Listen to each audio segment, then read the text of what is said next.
It's 2025, and the Boston Bruins really, really need one thing. Now, despite what their offseason moves have shown and what some dumb fans say, it's not toughness. Toughness is not the one thing that they need, okay? They don't need grinders. They don't need tough guys. They were 15th in the Eastern Conference last season, okay? They don't need that. They need goals. They need goals flat out. Second in the league in fights, 28th in goals. That's how you get to 15th in the Eastern Conference. Which stat do you think you need to fix there? It's pretty easy to me. And look, I'll give Don Sweeney the benefit of the doubt. All right, there were slim pickings this year in free agency and in the trade market. Not much there either.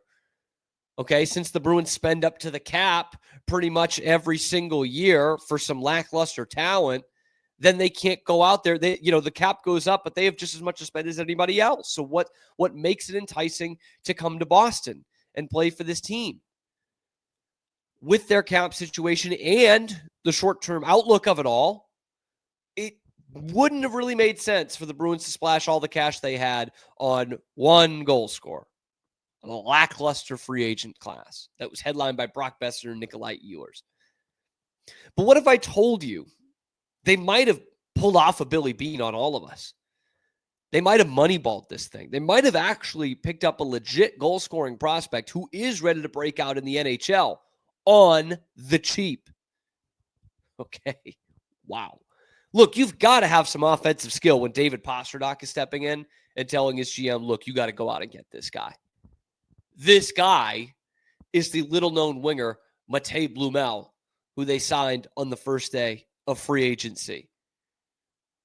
Yes, the answer to the Bruins goal-scoring epidemic is a 25-year-old with 13 NHL games and two NHL goals under his belt. Okay, hear me out here. You got to stick with me. Matej Blümel is the definition of a late bloomer, and that's not a bad thing. But he was drafted by the Oilers in 2019.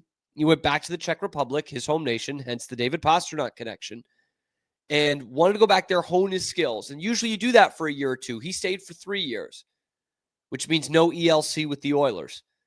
And his rights were given up. And then the Dallas Stars pick him up. He goes to North America, playing obviously mostly in the AHL. Now, while Blumel has not exactly lit up the NHL in his brief tenure, he has lit up pro hockey. Okay, pro hockey has not been a problem for Matej Blümel. Okay, in the last 2 seasons playing for the Texas Stars in the AHL, he scored 134 points in 139 games.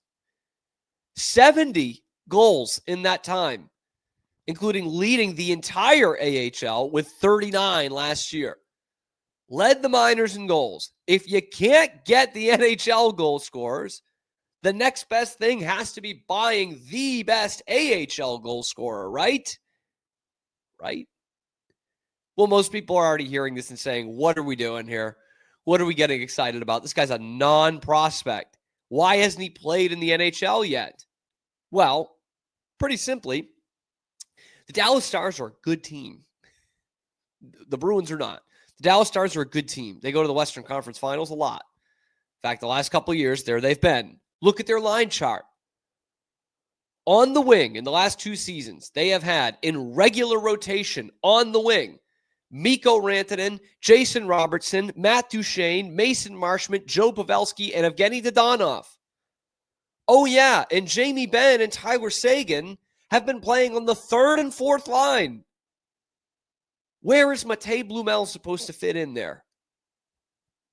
Where is he supposed to find real minutes and a real role in that team? Because the bottom line is this. Again, he's a late bloomer. And second, he wasn't drafted by the Stars.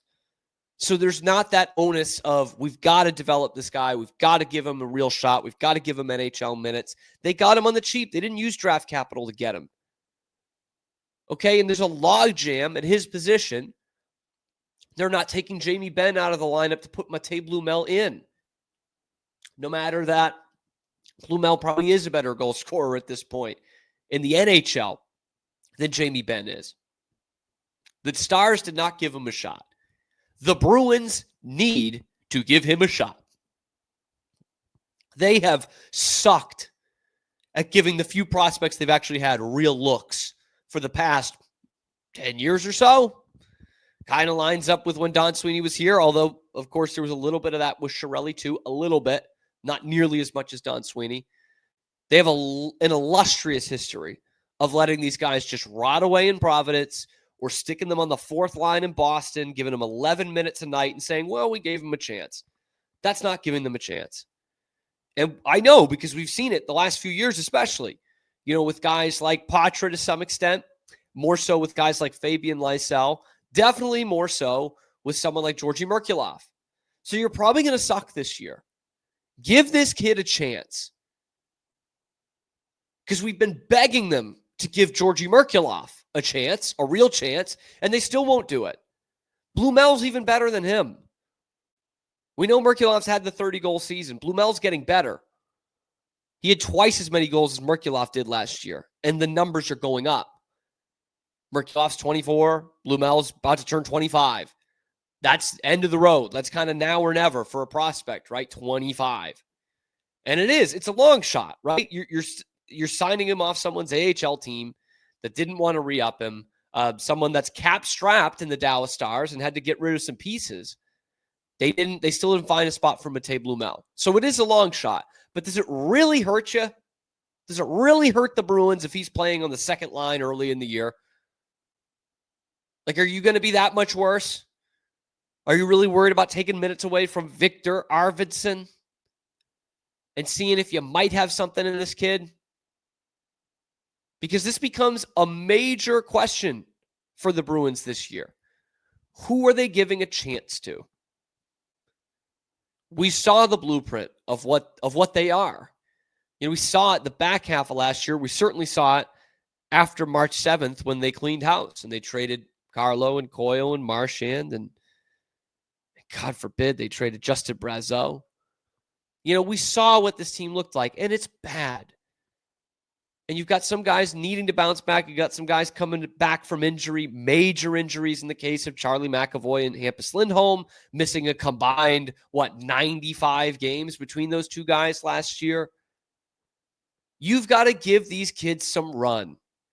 Lysell, Patra, Minton, maybe Merkulov, Husnadinov.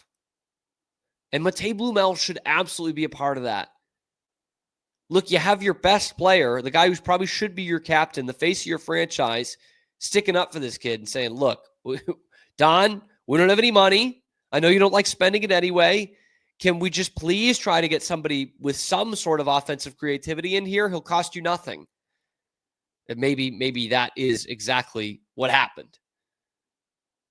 But who are the Bruins going to give a chance to? Because, again, I'm looking at this team as not being a playoff team. I know some fans will feel differently, and certainly they can make a push. But, again, I'll ask, how much needs to go right for the Bruins to get close? You need Charlie McAvoy to be A-OK after an AC joint injury and an infection. You need Hampus Lindholm to be A-OK after missing 65 games last year, the shattered kneecap. You need those two to be your top D pairing. You need your goalie to go back to an all-star form after giving up the most goals in the league last year. You need Elias Lindholm, your number one center, to be something that he was for basically 1 year of his career and no other time. You need him to put up the production that he had when he was playing alongside Matthew Tkachuk and Johnny Gaudreau while playing alongside David Pastrnak and Morgan Geekie.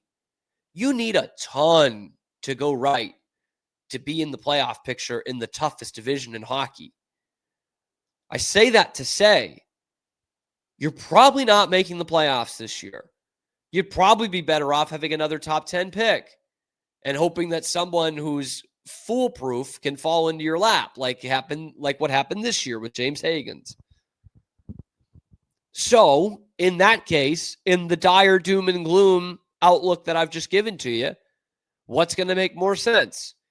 Making sure Victor Arvidsson is getting as many shifts as possible, getting power play time, or making sure that you've carved out a role for Fraser Minton, for Matthew Poitras, for Fabian Lysell, and for Matej Blümel. I think I know which one I'm taking. Is it more important to have these 6 or 7 things go right and maybe be in the playoff picture and continue to have a lackluster power play with Charlie McAvoy at quarterback? Or do you just let Mason Lohrei do it? Do you give Mason Lohrei first line minutes, first pairing minutes?